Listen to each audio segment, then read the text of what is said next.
Of course. Hey there, everybody. We are here for Discovering Cinema's technically our 30th episode. Holy shit. Yeah, we've been doing this a while. And What's going on, now John? we got John here. What's going on? How you doing? It's been a busy couple days, so we haven't talked as much as we usually do. We were this week was insanely busy. Um, Easily Mother's Day was the busiest night that we've had in a year. Like, Wow. just unexpected too, because we don't normally like advertise Mother's Day. Like we didn't really advertise. We just posted a picture of I posted a picture of my wife, my mom, and I just said Happy Mother's Day to our family, to yours. It also is the 52nd anniversary of the original Flipos. Right. So like we didn't have any specials. We still don't have a dining room, and we were so freaking packed. What's going on, Sean? Long time no talk. Jeff and Eric, what's going on? We were so busy Sunday night that I didn't get home from work, from like actually working till 5 in the morning. I was there till 5, washing dishes because we have outdoor tables, and it's been cold here until like this past week. Yeah. And Mother's Day was just perfect. It was like 75 out, gorgeous, no wind, and it was just. I wanted to kill myself. I wanted to kill my parents. I wanted to kill all the customers. But it was, yeah. So that's why I haven't really talked. But yeah, other than that, normal work days suck. So I can, you know what I mean? Yeah. It Did you watch has anything? been hot as balls. It like last week, it was I think on one of the days we woke up and it was 30, I think it was 33 or 34 here. And this morning it got up to 93 in Kansas City. It didn't get that high. It was like maybe 77 today, 78. Yeah, It was like, it has been awful. I can't wait for it, dude. Summers in the restaurant with the oven on, because it's like a 600-degree oven. It's Yep. it's awful. Um, have you watched anything this week? I have. First off, what's going on, Sardis? I haven't watched a ton. My wife and I finally finished my wife's first through watch of the Batman. It took, I think, 2.5 weeks just to get through the damn 3-hour movie because we've been so busy. Still loved it. Great the second time. The next one, I actually like it less the second time. The whole him not knowing a basic Spanish word just kind of ruins the whole thing for me. that no, see for me that solidifies it because he is still learning. I mean, he's a rich white boy in a big city. He has no reason to know Spanish, That's and true. because this is technically his second year as Batman, he's supposed to still be making mistakes. And that's like when he dives off of the building and he hits the bridge. When he does this, yeah, I mean, he still makes mistakes. He's not like Christian Bale Batman who walks onto the scene knowing everything under the sun. I still like it a lot. I still think it's a great movie. But the second time, I didn't like it as much. It's yeah, I don't know. Just something about it. Just I think the 3 hour thing is killing me. The three Yeah. hour thing is really killing me. I don't know. I can't do long movies lately. I just like I tried to watch Sucks. Seven Samurai the other night, and I was like, I don't want to do this right now. You know. So Speaking of the next thing I watched, we only watched because my wife on, I think it was on Mother's Day. Let me see what day I watched it. Yeah, it was on Mother's Day. She said, I don't care what we watch, just make it something kind of thrillery. And I turned on Netflix and they had 90-minute thrillers was one of my suggested categories. I was like, hell yeah, Nice. that's everything I want. And like the fifth one that they suggested, it was one that I've wanted to see for years and I don't own it. So I watched Cop Car. Have you seen Cop Car Mm-mm. with Kevin Bacon? It is a it's a movie about these two kids. They ran away from home and they're just trudging across the desert and like rationing Slim Jims and making each other say cuss words and stuff like that, just doing kid shit. And then they come up over this little hill and there's like a gathering. There's like a little brush area with a few trees, so you could kind of like hide something in there, like a little clubhouse area. And they look over, and there's a cop car just sitting there, and they're like, "Oh shit, they're already out here looking for us." But they get a little closer and they realize there's no cop in it, and they come up and they test all the doors, and one of them opens, and they jack this cop car and they just drive it away. And these kids are like 10, and so they're like trying to learn how to drive through the middle of the desert. And then you get a little flashback, and you see that Kevin Bacon is the cop that is supposed to be in that cop car, and he was there trying to hide a body as a cop. So they're driving away, and now he's freaking out because all of the evidence was in his cop car, and these little 10-year-olds have this cop car, and it's a movie showing off the chase for these kids. The end of it gets a little far-fetched, but overall it is a really great, I think 2015. I've never even heard of it. Yeah, it's got some really good performances, and the story itself is great. It's just the ending gets a little far-fetched, but pretty good overall. Anything else you watched that's noteworthy? I watched The Corruption of Chris Miller from Vinegar Syndrome again for another video I'm doing this month for Vinegar Syndrome. Still good, still really really Spanish, really off the wall, sort of Giallo-esque, but also just very, very unique in and of itself. But it's good. I watched after watching Kononichi, I was like, I have another Ninja Girl movie in my collection. Media Blasters? Yep. So the guy who owns Media Blasters directed one movie, and only one movie, thank God. It's called Shinobi Girl. And it is the worst piece of shit I've ever seen. I think my review said he needs to change the name to Shit No B Girl, because it was awful. I was trying not to fall asleep. Like, it was so bad it bored me. Other than that, I watched Goyoken. Me and Food for Thought did a podcast on Goyoken today. So if you guys want to listen to that, Talking Swords, I love Sean, but Seven Samurai and Goyoken, which I consider masterpieces, he doesn't like as much. But as we were talking, every scene that we were talking about, he was like, yeah, I like that. I like that. I like that. And I was like, so why didn't you like fully love the movie?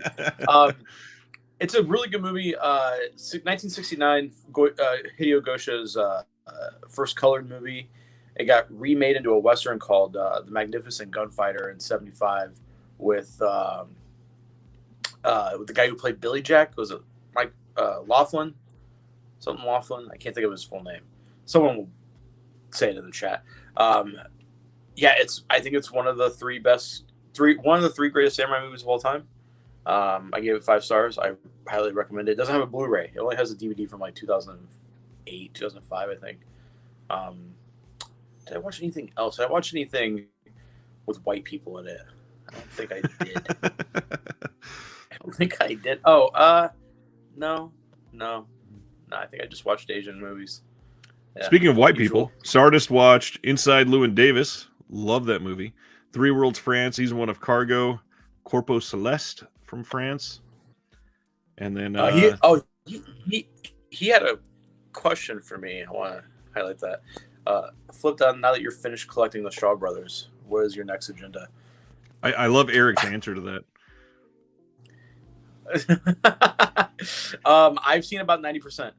So I have a small pile of probably about less than 20 movies, maybe like a little over 20 movies I need to watch. Here's the thing is what I've noticed, and I don't know if I'm just biased, is that they don't have a bad, like, this is just martial arts movies. There's not a movie that I would say is terrible. Like, there's no 1 star. There's no 2 star. The worst movie I've seen is Temple of the Red Lotus, which is Jimmy Wang Yu's first movie. It's just fucking boring. But there's things I like about it. Like, the costumes are incredible. The sets are incredible. But the plot, there's like barely any action. But I don't know what I'm going to do next. I might collect all their crime movies, like all the cop thrillers, because they directed there's a couple of them that are really good. There's like a handful of Category 3 films that they did that were like cop thrillers. I don't know. I think I'm Shaw Brothers out now. So, that's 265 martial arts movies. Jesus God. I think I'm Shaw Brothers out, but I have over that because I do have a handful of crime movies. I have a musical. Actually, I have two musicals. One of them has martial arts in it, so I had to collect it for the completion. It's called Mulan. It's a Mulan, but it's like big. There's like some big set pieces in it, but it's a musical, so there's fucking people singing in Cantonese, and I don't understand what the fuck they're saying. I don't know what I need to collect now because now I have like, like someone said Golden Harvest, and I'm like, I'm not too into Golden Harvest. I don't like Bruce Lee that much. I like Jackie Chan, but I'm like lukewarm on Jackie Chan. Well, you had messaged me saying next you were thinking of going for all of the spaghetti westerns. So I'm watching. So there's a YouTube channel called Gringo, which I think is owned by the same guy who owns Wu-Tang Collection. They have so many spaghetti. I don't want to own every spaghetti western because that's like 500 and something movies. Is what a complete list I found. It was like 515 or something. I've seen I've seen everything up to Fistful of Dollars, which is about 14, 15 movies. All of them are bad, except for maybe one. They're all fucking terrible. They're like, most of them are comedies, and I can't do I don't like comedies in general, but like old comedies where like, especially Italian comedies, a lot of it is like sexual jokes. A lot of it is like, it's just, it's like, but she's only 13. Ah, ha, ha, ha. it's like, oh, God, I can't watch it. But yeah, I'm gonna try to watch every spaghetti western. I watched, like I said, 14 in the span of like probably 4 days, and I'm burnt out on westerns. Fu says, I'm fully terrified. Ryan has suddenly convinced me to start collecting Picorama pornos. You're welcome. And John says, now that you've finished the Shaw, he says, time for Pinky Violence. Here's my thing with Pinky Violence is that when it's not just purely the sex part of it, like when it's not like torture porn or anything like that, like when it's like female Yakuza Tale or Sex and Fury or Lady Snowblood even, I like that. I think that's dope. But you get like, there's some of these movies where it's literally just women being tortured, and yeah, I don't want to watch that. I would say I'm going to collect every samurai movie that I can, but that's a fucking impossible goal. I have like the complete sets that I have is I have every Shaw Kung Fu movie or every Shaw martial arts movie. It's like Wuxia and Kung Fu. I have every single thing of Lone Wolf and Cub. I have all of Zatoichi. I have all 26 films with Katsu, the 2 movies that star women, the reboot with Takeshi Kitano, and then the other reboot with, I don't know the actor's name, but it's god awful. I have all 100 episodes of the television show.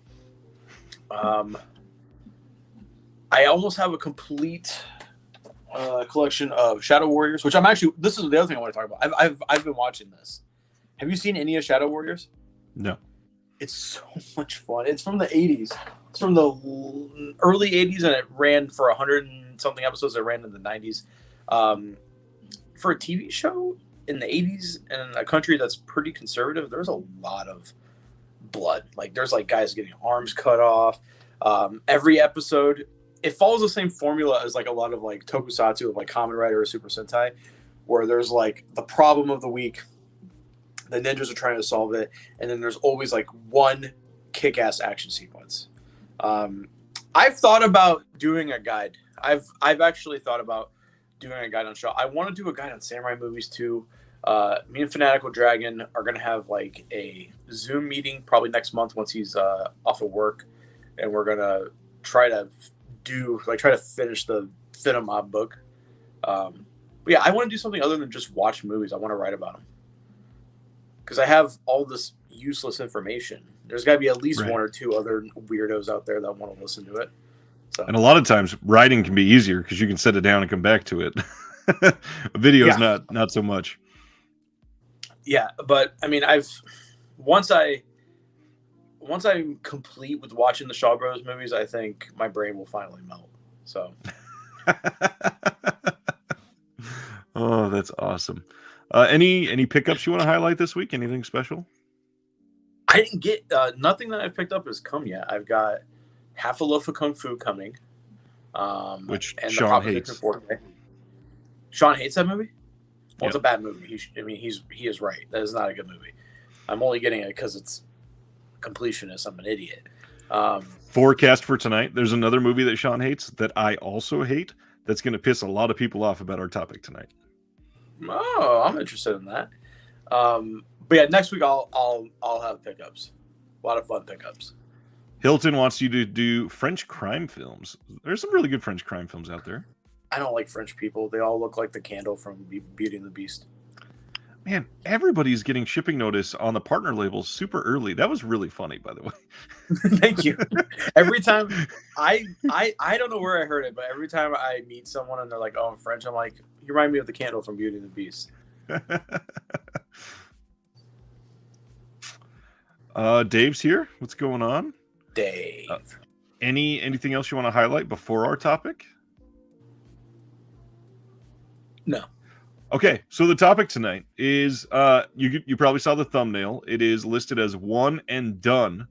And the reason we're doing that is for movies that we watch or we have watched at least once and have no desire to ever watch again. And I was talking to my wife about this because we went to dinner earlier. I took my kids to Authentic Italian for the first time. They loved Olive Garden. And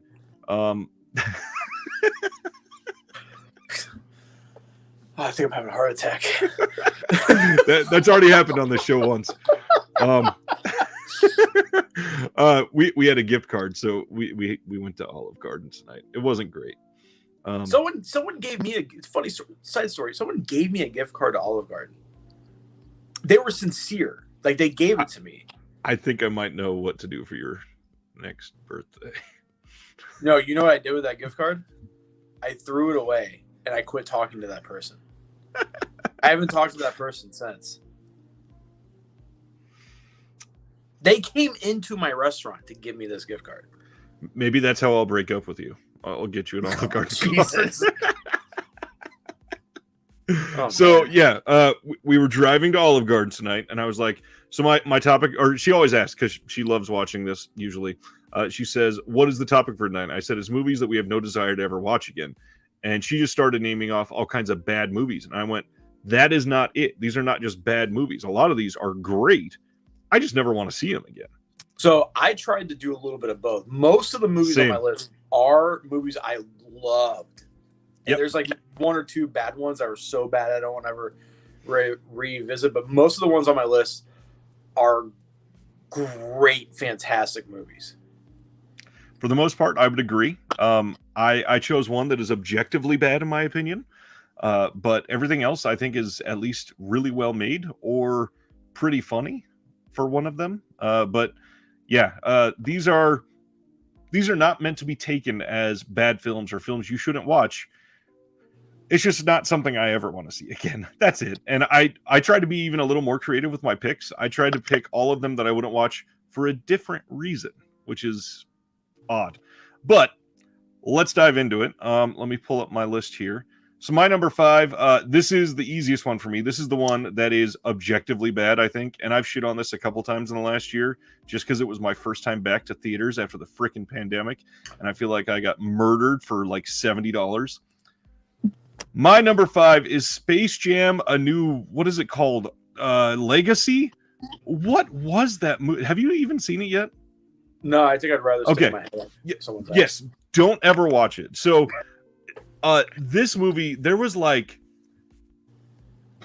probably 30 plus times I had secondhand cringe for LeBron James and the creators. It felt LeBron James. Did you watch the video with my kids where I put that clip in there? Yes. I love that, dude. I love that. So funny. Your face in that video when they're like, yeah, Space Jam. You're like, what a perfect callback. Yeah. So there are many times in this movie where I literally facepalmed, and not just because something on the screen was poorly acted or anything like that, but everything was phoned in. Everything was, why are they doing this? Why are, I mean, I get that it is them flexing their muscles over all their IP, but why are the Clockwork Orange characters in a Space Jam movie? That's awesome. It's incredible. It was Did your kids go, hey, who are those guys? no, because it flashes so quickly across the screen that they're not going to notice it. But it's a bunch of people in white suits and black hats. So you're sitting there going, what? What was that? Like, why is that in this movie? And Dad, who are those guys? There are a couple real knuckleheads, son.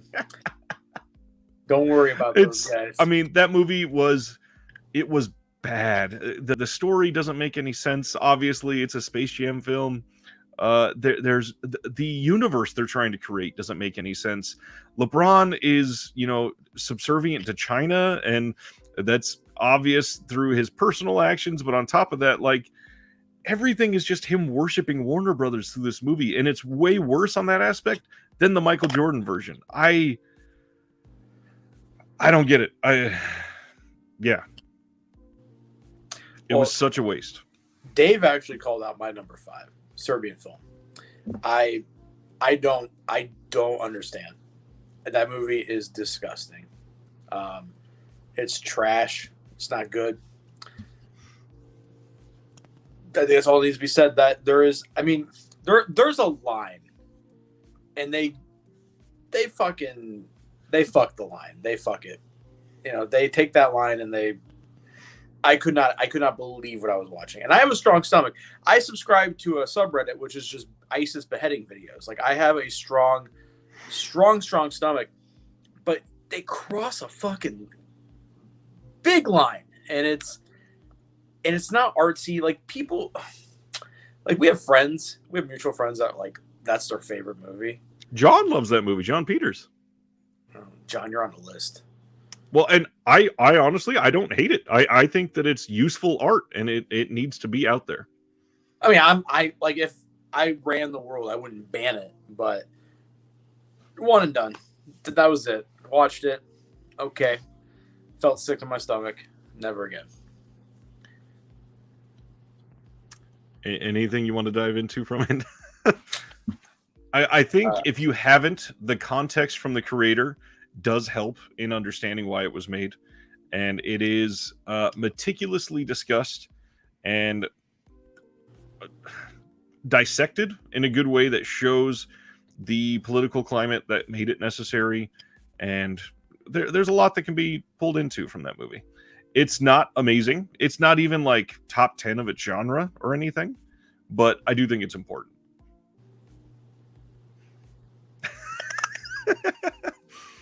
What's your number 4, bud? My number 4 is one that some people are probably going to find a little spicy. Rosemary's Baby. I hate that movie. I don't like it either.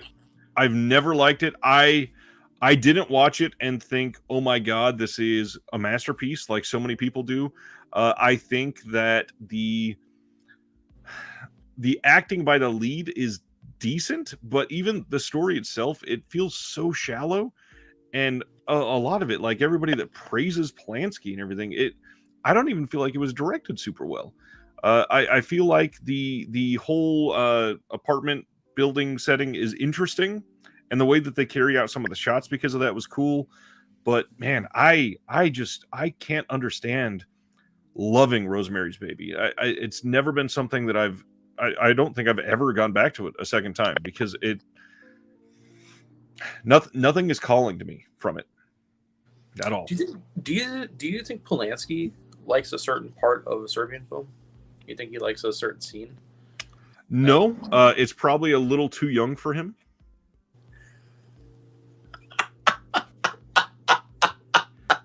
That's good. That's terrible. God. Yeah, I don't like Rosemary's Baby. There was a time, like, when you first get into horror movies, there was like a list, like a handful of movies, like Rosemary's Baby, The Exorcist, maybe Hellraiser, that people have like hyped up beyond recognition.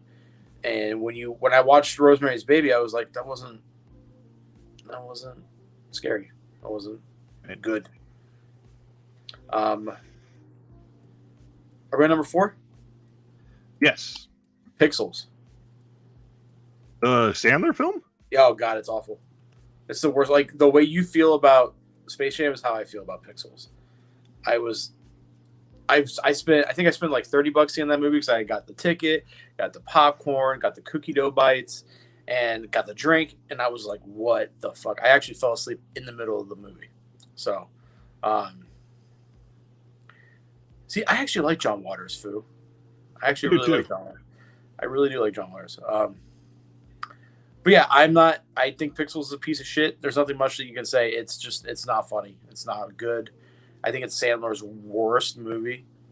I think the stuff he did for Netflix is much better than Pixels.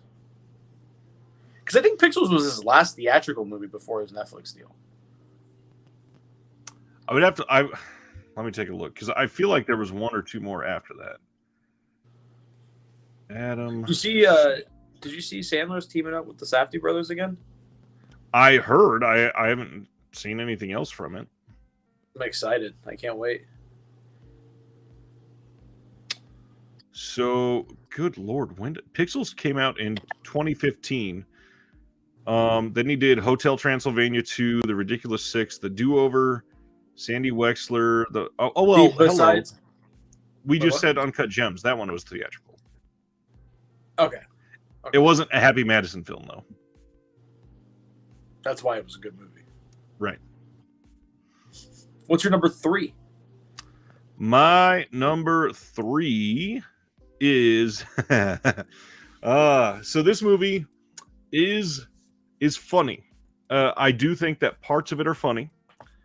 I will probably never have the desire to watch The Ringer with Johnny Knoxville ever again. Okay. I actually like that movie.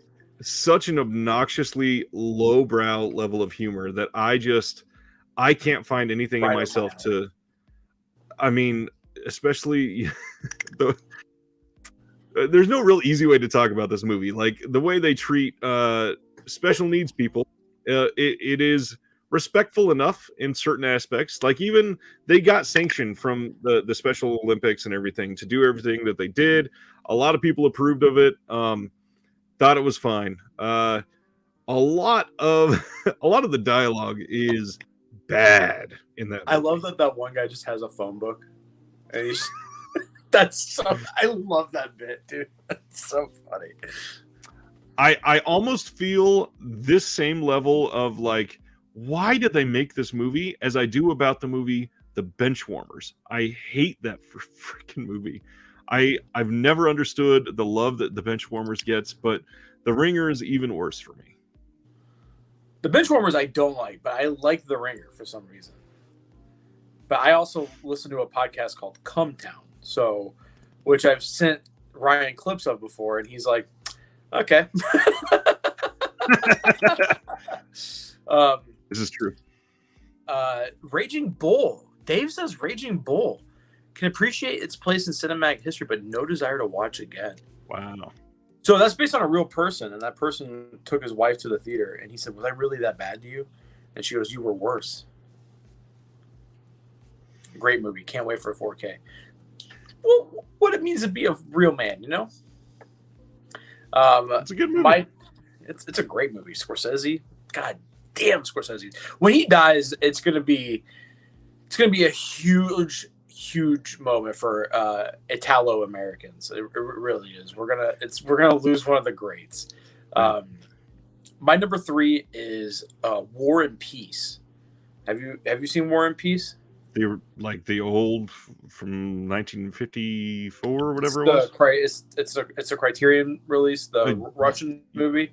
Yeah, years ago. It's like 7-8 hours long. Yep. It's spectacular. It's visually just amazing. The story's great. What's happening on screen is just incredible. I can't believe I'm seeing some of this stuff. But I am never going to be able to watch a 7-8 hour movie again.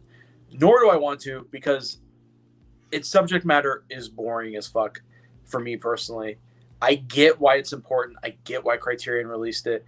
And I'm glad they did, because I did watch it and I was like, wow, this is something. This is truly a really good film. But the rest I'm like, nah, never gonna watch it again. So I recommend it for a one-time watch, but break it up. Don't be like me, whose wife is out of town and sat there for 8 hours straight, watched it. I think I watched this probably around the time like I graduated high school, and I could appreciate a lot of the cinematography, but just Yeah, it's bland to beautiful. me. Some of the stuff on Yeah. screen is just like some of the scale of some of the stuff is just incredible. Speaking of the release from Deaf Crocodile, that Russian fantasy film with the dragons and everything that we were talking about, Yes. dude, that had a 2,000 limited run on Vinegar Syndrome, and it's already under 1,000. I need And to. it just got I need to order it then. it just got announced 9 days ago. I can't wait to see that movie. Did we talk about that? The trailer? Did you watch the trailer for it? Looks incredible. But did you the see what it said? restoration- They had almost 100,000 extras in that movie. Holy shit! Yes. Well, goddamn. Granted, that's like 3 town squares in Russia, but still, it is insanity that there's that many people. Wait, it's already shipping? Yep. Oh shit! I'm gonna order it tonight. Another incredible announcement that I want to talk about briefly: Aqua Teen Hunger Force complete. I'm not even joking, dude. I fucking love that show. Hopefully, this is a sign of things to come. Hopefully, they start releasing complete box sets. I saw people bitching on DVDs about DVDs in the Dawn of the Disc announcement. This is, if you still buy DVDs, this is your fault.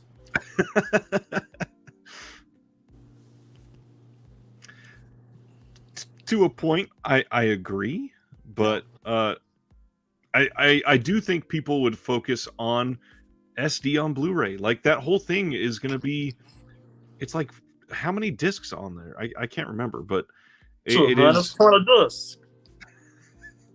And it could have been like 2 Blu-rays or 3 Blu-rays. It's 20 discs, Ryan. You get everything. But you Even could have the put that on movie. 2 or 3 Blu-rays. Even the movie. I love it. I can't wait. Me, why? Get the money. See, travel in my car. Okay, what's your number 2? Oh, dang. We're on number 2 already. Okay, Yeah, so this is the one that's... We really... And we're one and done with this topic. This is the one that's going to piss everybody off, I think. Fu and I have a very controversial opinion in that I never want to rewatch 2001: A Space Odyssey. That's not controversial at all. For you, but for a lot of people, I think the last like 25 minutes of the film or whatever it is, that movie lasts like 6 years. So I don't know what the actual length of time, but the actual climax at the end is great. It is, and the whole thing is beautifully shot, but the fact that it meanders so much to get to the end, like I understand we have to have the ability to amp up the dread and find a way to bring the tension to make the payoff work. I get that. However, we don't need to do it the way that they did it. It is such a scenic route to get to that climax that I don't need those scenes. I don't. If honestly, 2001, go ahead. I was going to say the opening is the only good part of that movie, in my opinion. Visually, for the year it came out, it's mind blowing what they achieved with that opening. I mean, visually, a lot of it is great. Like almost every single, you could take a screenshot of everything and make that like a poster, just because of how beautiful that movie is. However, I could use the opening and the climax, take out everything in the middle, except for like maybe a couple scenes of exposition, and make it literally a 42-minute short film, and I would have loved it. I think Kubrick is never mind. I'm not gonna say that. We'll lose subscribers. I think Kubrick's overrated. We have like 12 subscribers. Kubrick's overrated. On certain films, yes, but there's a lot of stuff that, especially nowadays, with a lot of people, they just don't give the same sort of attention. Like, and it's kind of weird to say. Is his best movie. Is that said seriously? Barry Lyndon? Yeah. Yeah. I don't even think that's top 5. You paused like I thought you were frozen. I was like, man, okay. I'm really good at that. I think that there are certain films, like Barry Lyndon is actually one of them, that a lot of people nowadays that are say, and it's weird to talk about because I'm older, but like 15 to 24-year-olds that are in that upcoming demographic of future really deep film fans, they're not giving a lot of attention to stuff like that for some reason. So that Full Metal Jacket, and even newer films like The Shining doesn't get as much love anymore from that type of group. Eyes Wide Shut. Eyes Wide Shut really gets overlooked all the time. But yeah, there's a lot of stuff that he did that was groundbreaking, that was amazing, that was ridiculous. But at the same time, he was kind of a shitty director to work with. He did a lot of stuff that people hated, and his movies made impact, so it worked. But at the same time, I don't want to see 2001: A Space Odyssey just because it made an impact. I want to see something that works for me as something I want to watch. I agree with you. I think 2001: Space Odyssey was boring. Taylor and I watched it. She fell asleep after the opening, and I was just like, "This is too long." Fu had a joke earlier. Said 2001 minutes, more like it. Up there, It's true. Fu says, "I watched The Shining for the first time last week, and it really is a masterpiece. I'd rather go down on a man in a bear costume than watch 2001." I agree with the statement. My number 2 is Come and See. I think that movie Good is choice. a masterpiece. It is an incredible film. I think the acting is just that the main character, that kid, gives one of the best performances of all time in that film. Just spectacular. Like, he goes from being this happy-go-lucky kid to just, I think, showing what PTSD is like manifested. Like, his look on his face at the end. The shell shock, Shell Shock's incredible. The movie's amazing, but I literally have only seen this movie once, and immediately sold my copy. I was like, I can't see this movie. Amazing. Get it out of my house. But yeah, I mean, it's this is why I like this topic. We should do a part 2 on this, because there are a lot of. I mean, we can do a part 2 right now because this has only taken 23 minutes. I mean, we can shoot this shit for we can. I know, I can't believe this has only taken this long. I thought this was going to be a much longer. I thought there was going to be a lot more debate on this, but Come and See is great. I agree. I have to watch it one more time because my wife has never seen it, and I think it's going to ruin her. So I'm waiting for like. I'm waiting for Taylor. Yeah, I should be like, hey, there's a really good church scene in this movie. We should watch it. She'll be like, what church? I love church, and then she'll be like. I'm trying to wait for like a solid weekend where she's got a night that she's available just to cry. Have you seen Threads? Severin put it out. It is something that was it gives you a lot of the same emotions as Come and See, and it's essentially waking up and a nuclear bomb went off and living after that, and it is deep and dark, just like Come and See, and I think it's one that you would actually appreciate a lot more than Come and See. Well, maybe I'll check that out. And then Eric says he watched Tumbling Doll of Flesh twice. That makes sense. He's got to take the notes for his spreadsheet. I predict you will watch 2001 again, and it'll be a totally different experience. Are these real titles? What are you guys doing? I won't be watching Slaughtered Vomit Dolls. Is that real? It is real, yeah. What the fuck what is that? It was put out on DVD by Unearthed Films, of course. It is Nerd's birthday. Happy birthday, bud. Oh, I didn't know that. Happy birthday, Cam. And you don't pay attention. You don't have his tweets sent to your phone because you're friends with him on Twitter. No, he's on my Discord. We talk every day. I've sent packages to his house twice in the last 2 months because he's the luckiest person in the world. He won both of my Patreon giveaways so far. Dude, the dude's living his best life. He just got married. He went to Greece. He won 2 packages. It's his fucking birthday. We're talking about Slaughtered Vomit Dolls. What is Slaughtered Vomit Dolls? It's one of those we're making a low to no budget random gore trasher piece just to make a trasher piece. Is it good? Nah, I mean objectively no, but it's not bad. But that's the same thing. Like I'm not. Maybe I shouldn't say those words. I wasn't like grotesquely offended by a Serbian film. I'm not offended by things. Unearthed Films partnered with the Too Extreme for Mainstream line that they put out. The first film that they put out was called Torment, and it is a story inspired by the John Wayne Gacy killings, and it is a guy torturing another guy, like with a jar and his butthole and all kinds of other. One guy, one jar. Have you seen that? Yeah. Oh yeah, multiple times.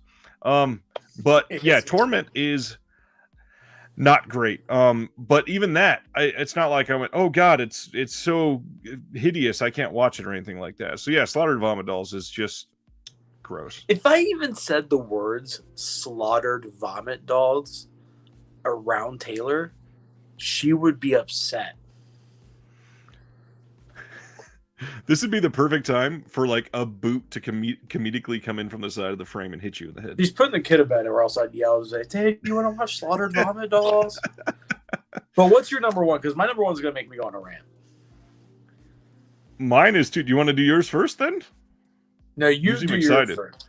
Okay, so my number one, I'm going to laugh if we have the exact same number one. My number one, I think, is the perfect answer for this this discussion. My number one is The Passion of the Christ. Oh, no, dude. Nah, I love that movie. Now, first off, it is a well-made film. Mel Gibson is a hell of a filmmaker. Yes, but I do not need to relive like unconsenting religious trauma again and again and again. This is a movie that was literally made to have people feel guilty when they're religious, basically. And I have nothing against people who are religious as a whole. I am not religious, but I have zero desire at all to ever watch this film again, to Hail Satan. to try to find out if there's any unrepentant guilt inside of me. And that first time, oh my god, like I was deep in the throes of religion. What year do you remember what year that came out? 2004. Let's see if I'm okay. right. So, that sounds very right. To set the scene here, I was in 2004. Let's see, I was 17. Yep, came out in 2004. See, I was 17. Wins again. Look at that. How old was 17. You were 15. No, you were 12. 92. Yeah, 12. My parents let me see that. They allowed me to see that. So I was 17. I went with my current wife to see The Passion of the Christ. I was in my very first car, which was a 1987 Ford Mustang convertible. That sounds luxurious. The 80s Mustangs were the worst cars ever made. They were not. I got it for $500. It was a piece of shit. I was driving home after this movie, and I was still like nervous to be driving her home, and clipped the edge of a curb and got pulled over by a cop because I touched a curb while I was driving. And then you were like, I'm going to channel Mel Gibson and start talking about the Jews. If only. Yeah, I don't think that had happened yet, so I couldn't be properly inspired. But that was a night that will live in infamy for us. And I don't think I could ever bring it to myself to watch that film again. Yeah, I saw it in theaters. I don't think I've seen it since. So I agree, but I remember being like, what the fuck? My parents are letting me watch this? And like people, I don't know if it happened for you, but people in the theater I was in, like raising their hands at certain parts, literally sobbing, out loud weeping, people walking out. And this is a tiny town in the middle of nowhere, not like it wasn't even the first day showing. It's just people being overwhelmed with guilt. I don't want to make fun of someone for having a disability, but there was a severely mentally handicapped kid in the movie theater. I'll never forget this. And there's a scene where a tiger comes on screen for like maybe a second, and he just yells, and everyone's weeping, and he yells, "Kitty!" And I was like, thank God, because I feel fucking gross watching this movie. Like, it broke the tension for me. dude, that movie's it's such bullshit, dude. The fucking people. I saw people. I literally like what you said. I saw people in the theaters like fucking weeping, shaking. Like it's like, what are you doing? Like, And I it's like so fucking the Sunday before I went to see it in the theaters, I saw pastors at the altar like preaching about the impact this movie's going to have on the world and telling people if you go, you will have a religious experience. They're like trying to manifest that in you, saying you will cry, you will worship, you all these other Yeah. things. And it was this Satan weird, gave me a boner. weird, yeah. I'm not, because it's played by a woman. I remember being like,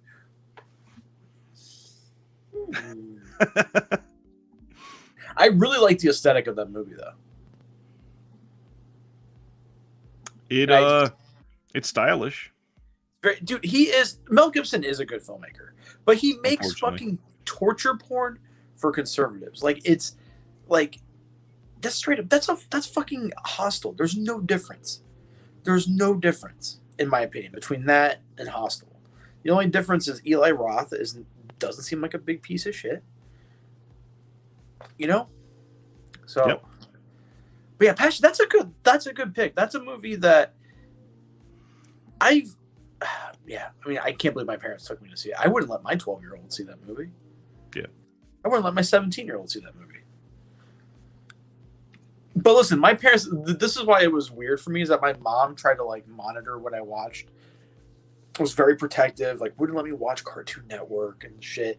But she was like, "Oh, Passion of the Christ, let's go see that." And then in 8th grade, I'll never forget. We're just talking about religious trauma now. In 8th grade, I was really into black metal, which for people who don't know is satanic metal, and I like the music. Sonically, it's incredible to me. It's a lot of tremolo picking, a lot of high pitched screams, very lo-fi recording budget. The drums, like everything, it just sounds like shit, but it sounds good to me. So I bought a book called Lords of Chaos: The Bloody Rise of the Satanic Metal Underground, because I thought it was going to be about. I didn't know the bands were fucking killing people, burning churches down, like they were like hardcore into this shit. So I'm reading the book in 8th grade in a public junior high. And my teacher's a very religious woman. She walks by. We had to bring a book to class and write a report on it. And she sees the cover, which is a church on fire. And she snagged the book out of my hand, took it to the office. And there was satanic imagery in there. There was pictures of Anton LaVey in there. There's a guy named Dead, who's the old lead singer of Mayhem. He had blown his brains out. So there's a picture of Dead in the book. My parents had to come pick up the book. And my parents proceed to beat the shit out of me. I mean, beat the fuck out of me with a belt in the name of Jesus. And that's when and they were like, "Why don't you believe in God?" Boom. And I was like, I don't think I do anymore. You guys are inflicting pain on me for something that's supposed to be all about love, and you're mad about a book. So. Yeah. That's why I still listen to fucking Cradle of Filth and Behemoth and Mayhem and Section, all those great bands. Yep. But yeah, there is a sequel in the works. Jeff says isn't a sequel in the works. Yes, there's a sequel. Guess what? He didn't die this summer. Second coming. You thought he was dead. Little did you know he wasn't. One man, 3 days. The stone will move again. The stone will move again. And he just comes out. He's like, "I'm back." Jazz hands. Wah! He's got the stigmata. Wah! Call it Jazzmata. Wow. Woo. No, John. If I had a Jesus as a Conti, my mom would be mad. Mad. My number one is I've talked about it before, and I'm kind of cheating because I have seen this multiple times, but I'm trying to understand, but I am done with this movie. I'm trying to understand what is so fucking good about this goddamn movie, because it is a piece of shit. And I think the entire cinema fandom, this entire cinema world is in on some kind of fucking like inside joke. I think there's something that I'm not getting, but Stalker is the worst movie I've ever seen in my fucking life. I'm not joking. You're laughing. Just because of how much we've shit on Tarkovsky, I don't know why I didn't think of that. I cannot fucking stand that movie. I have seen other Tarkovsky movies. I'm trying to get into them. There are movies that I'm like, okay, that's all right. That's a good movie. But Stalker, I don't under fucking stand what everyone is hyped up about. I don't get it. And the people who love that movie and like will make fun of you for not liking it, like when they pee, do they hold their penis with the pinky up so they're like super fancy? I don't. Ow. I don't get it. Eric says Stalker is better than Sex. I don't see. I don't understand. I think you guys are in an inside joke. I think there's like some kind of like club, like the Illuminati for cinephiles, and it's just everyone's like, you guys worship Tarkovsky. I don't get it. I really don't. I have tried and tried. I have read fucking essays. I have read thesis. I literally have read someone's fucking thesis paper on this movie. I've watched dissection videos about this movie. I don't get it. It's the worst movie. Mirror is good. Mirror is good, Jeff. Like I said, I've seen a few of his movies that I like. Mirror's good. But Stalker. And here's the thing. I didn't like Mirror at first. And I was like, man, there is something wrong with me. Why am I not getting Tarkovsky? So I've watched Mirror again. I was like, okay, I get it. That's a good movie. I like it. But Stalker is the one thing that it's like I feel like a piece of shit for not liking this movie. I feel less than other people because I don't like it. I just don't understand. I don't understand the hype. I don't know. I Great answer. I don't know. Oh my god. Fuck you, Sardis. I don't know. There's a lot of people that, I mean, like the Criterion subreddit worshippers that will go there to dissect individual stills of a film to sound holier than thou just because of the way they discuss a film is crazy. Like, I mean, those are the type of people, like, if they loved something like Space Jam: A New Legacy, they wouldn't admit to it because it's cheesy. It's popcorn films, but it's such an odd thing because they're all joined in on this art house conspiracy, or they find some sort of enjoyment in it. I agree with you. And things like Lone Wolf and Cub, I don't think they would fucking admit to liking until it came to the Criterion Collection. Those people that are like, they probably wouldn't watch it until it came to the Criterion Collection. Yes. It's a sci-fi film that oddly predicted Chernobyl. No, it's about three morons throwing coins into the air and going, which way are we going? Oh, we gotta be careful. It's the other. And they're just bitching the whole time. Like, it's literally like what I sound like right now. That's how long is that movie? 3 hours? I'm not sure. Man, Tarkovsky should have never have been funded again after that movie. Is he still alive? He's dead, right? Long dead, I believe. All right, good. Oh, good Lord. Yeah, it is almost 3 hours. It's 18 minutes shy. Yeah, that movie should be maybe 1 minute.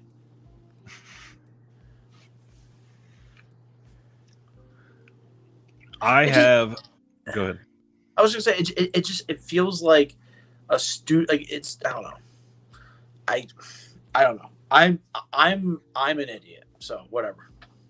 I have not seen Stalker all the way through yet. Good. Stop. I would not be against it. I will say though, I've never loved anything Tarkovsky. I will happily admit I don't have an eye for a lot of the art house. I like things that I like, period. And a lot of the art house. There's like art house movies that I do like, but yeah, some sure, but the the big thing that I don't get is basically the genre of art house, because an art house film should have a genre first before it is classified as an art house film, essentially. Would you consider Pierre LeFou an art house film? Yeah, I mean, maybe. Would you consider like Beau Travail? Probably. I love that movie. Love that movie. Like when I watched it, I was like, this movie fucking rocks. And Taylor was like, it's just a bunch of dudes shirtless doing shit. And I was like, but it's fucking art. It's beautiful. And then that ending is incredible. So I can like that. But there's just something about what is Jansko? Is that like Jansko jeans?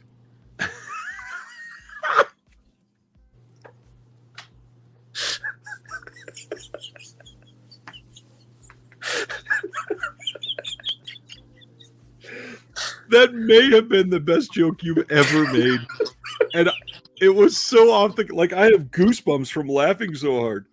Holy shit, that was funny. Thanks, man. Wow, that was so much better than my Italian joke before we got online. Let me see. I've got... The sad thing is he's talking about Jansko, and I've literally got it in my Kino cart ready to check out later. What is Jansko? So it is Miklos. Oh, let me just share this. I can share the screen. I forgot. Let's see. Dave says, so Flip's opinion is roll the title, roll the credits, still too long. Yeah. So this is the Jansko collection from Kino Lorber that they're putting out. It has the Roundup, the Red and the White, the Confrontation, Winter Wind, Red Psalm, Electra, and My Love. Are any of those Westerns? I don't think so. These are Hungarian films. And I think the release date on this is literally today. Oh, shit. Is it not listed somewhere? I like that artwork, though. But yeah. Sergeant into Jansko? Probably. It says he was the creator of a unique film language centered around his mastery of the tracking shot. The first internationally recognized representative of modern Hungarian filmmaking, his extraordinary works examined oppressive authority and the mechanics of power. 6 of his classics featured restored in 4K from the OCN. The first one, The Roundup, depicts a prison camp in the aftermath of the 1848 Hungarian Revolution. The Red and the White from 1967 is a haunting, powerful film about the absurdity and evil of war set in Central Russia during the Civil War of 1918. The Confrontation from 68 is a story of protest and rebellion set in 47. It's set in 1947, Hungary, when the Communist Party has just taken over. Winter Wind from 69 consists of 12 fluid long takes. I don't think I remember reading that. Consists of 12 fluid long takes that capture a mid-1930s group of Croatian anarchists. Red Psalm from 1971 follows a group of farm workers who go on strike in 1890s Hungary, for which Jansko won, wow, they messed up the copy there, won the Best Director prize at Cannes. And Electra, My Love from 74 is a richly inventive adaptation of the Greek myth that consists of 12 single-take, intricately choreographed set pieces. I agree with John. Are you gonna buy this? Yeah, it's literally in my cart, waiting to be purchased later. The tracking shots sound really interesting to me, just to see the filmmaking behind that. Speaking of art house cinema, when is Miami Connection coming out? The sale is in 2 weeks. So after the sale is over, everything starts shipping. Can't wait. Make my wife watch that movie.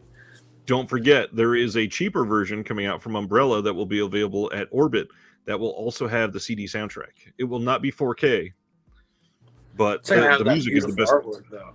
The music is the best part of that movie. Excuse me? The ninjas are the best part of that movie. I don't know. It's one of the best ninja movies of all time.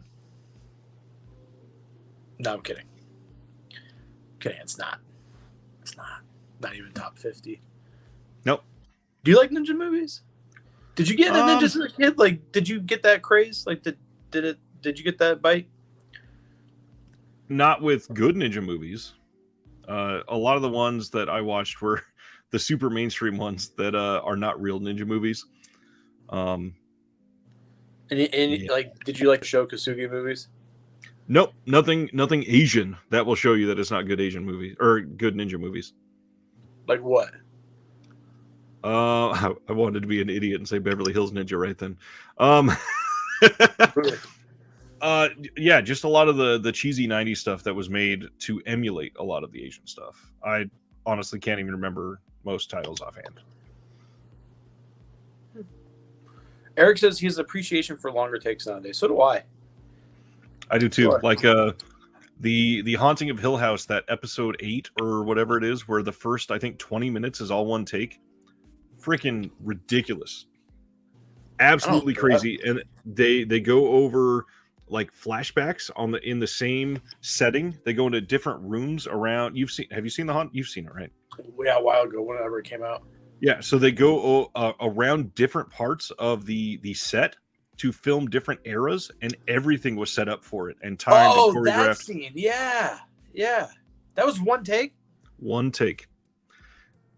Huh. And I think it was like 18 and a half minutes long. And in an episode that's it's like 54 or 57 minutes. I mean, that's a third of the episode, basically. Crazy. Have you seen Ninja 3: The Domination? Yeah. It's great. That's high art. That's awesome. You know what's really interesting is that, because I have a lot of ninja movies, early like Japanese ninja movies are like very serious. Like they're very like political dramas almost, which are what real ninjas in real life. Like ninjas existed, but they weren't like throwing stars. They weren't fucking, they Right. would, what it was like a rival political party would have someone infiltrate. And Batman Begins? It's a ninja film. No. Fu and I talked about, speaking of Batman, Fu brought up a really good point.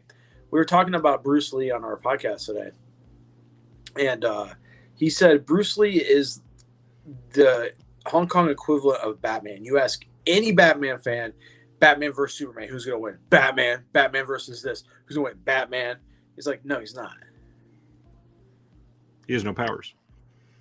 He has no powers. Bruce Lee has no powers because he's dead. But all Superman has to do is fly. Bruce Lee is the stalker of Hong Kong cinema.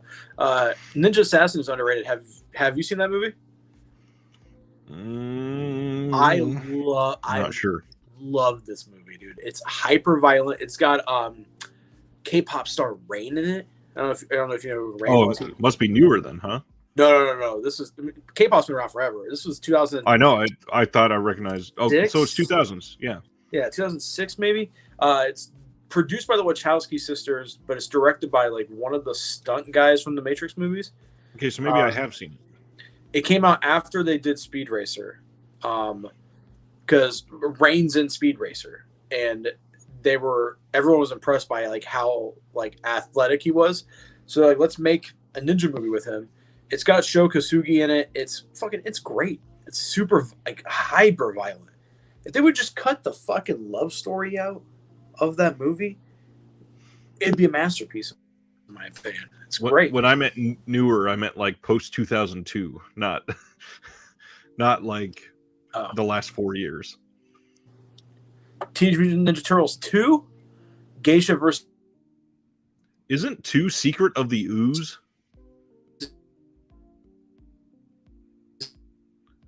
And now Flip is glitching out like crazy. Let's try to remove him and put him back. Nope. Well, that's too bad. Why does this always happen? Ninja Assassin was 2009. Okay, dang, so that's even...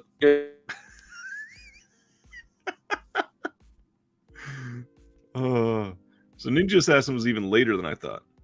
Yes, but new series sequel. Oh, got it. I'm back. Oh, Oh man, man, is still down there. I just flew through the multiverse of madness. There's still 2 of you in the.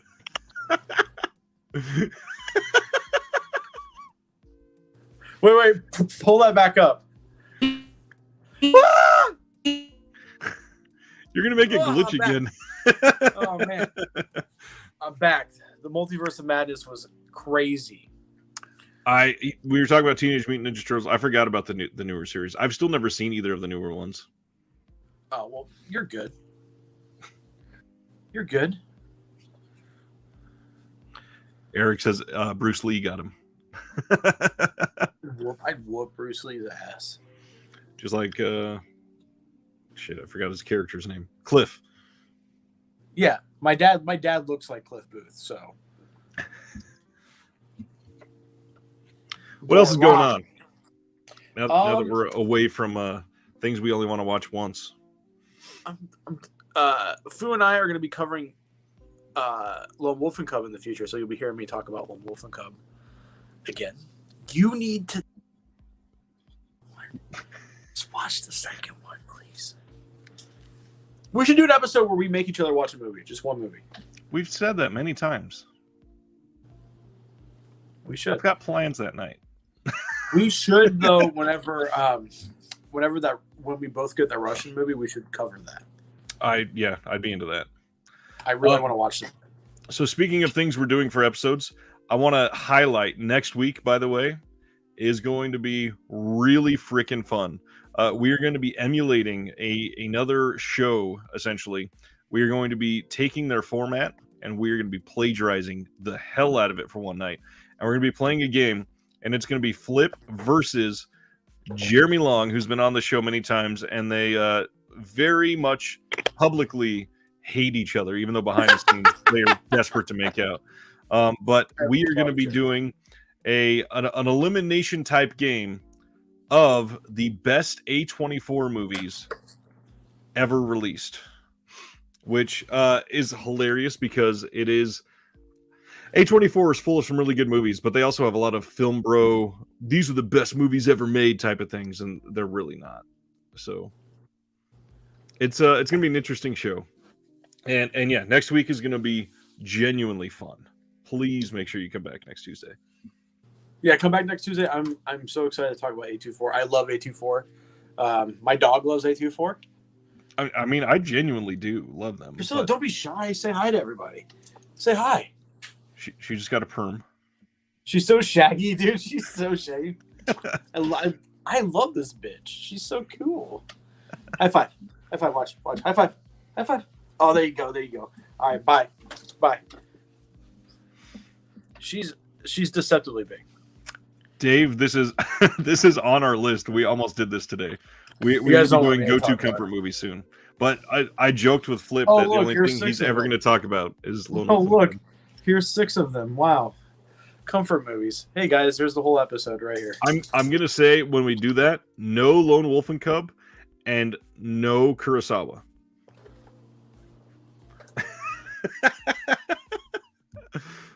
Fine. No.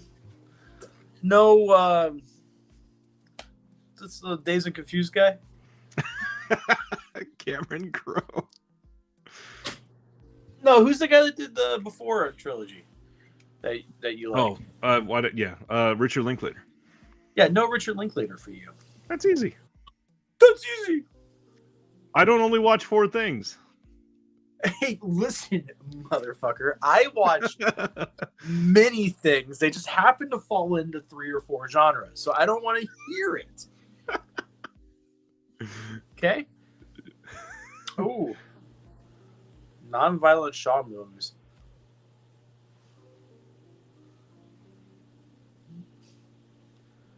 Comfort movies is going to be fun, though. It will be. Serbian film. Let the Right One In. Let the Right One In is fucking incredible. It's a great movie. We should, if we ever hit 1,000 subs, Ryan will watch all 6 Lone Wolf and Cub movies. If we ever hit 1,000 subs, I'll watch all of them twice. You guys heard it. You guys heard it. You guys heard it. We can't even get to 150 subs. We'll get there. It takes time. You know? It takes time. But we do love all of you that watched. We really do. I love doing this show with Ryan. I love Ryan. I love movies. This is one of the things I look forward to most every week. You guys are fantastic. The internet remembers. ... That's so looming. Oh man, we should do something. Ambiguous. Super ambiguous. I don't know why. I don't know what I was doing, but yeah, you want to go and call it a night? Let's call it a night. This might be our shortest episode ever, other than the week that I was out and we pre-recorded. Yeah, that might have even gone a little longer. This topic was, I think we should have picked 10 instead of 5. I think that's where we fell. Oh, did you have any honorable mentions? Because I've got a couple I can mention. Most of the Criterion Collection. So, genuinely one of mine. Aronofsky's Mother. I hated that movie the first time I watched it. Like, I could see that it was so well done, but it was so frustrating to watch everything about it. Did you see Mother ever? With Jennifer Lawrence and Javier Bardem? So interesting and all that, but man, no thanks. Mother is not for me. Requiem for a Dream is one that I can't do. I watched that with like 5 dudes. We're all sitting on a couch together. It's very weird. That is a weird one to watch with a group of dudes.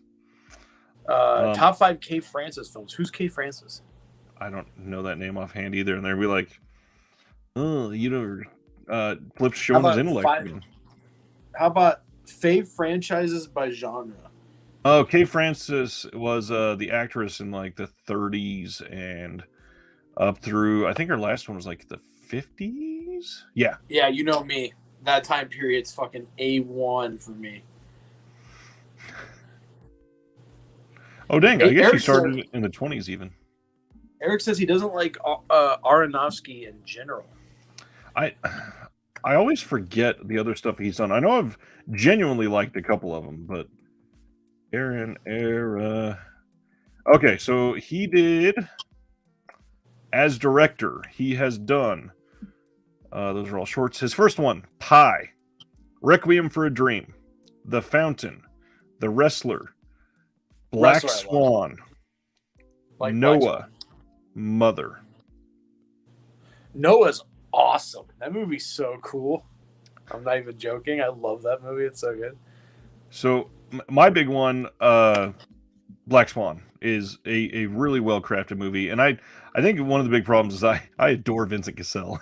Pretty much anything he's in, I think I'm going to love the movie. We should do favorite Randolph Scott movies. Who's going to co-host that week? You. You have that box set now. Watch it.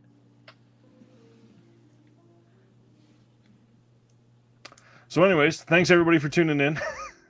Love you guys. Hope everyone has a good week. Ryan, do you have anything coming up?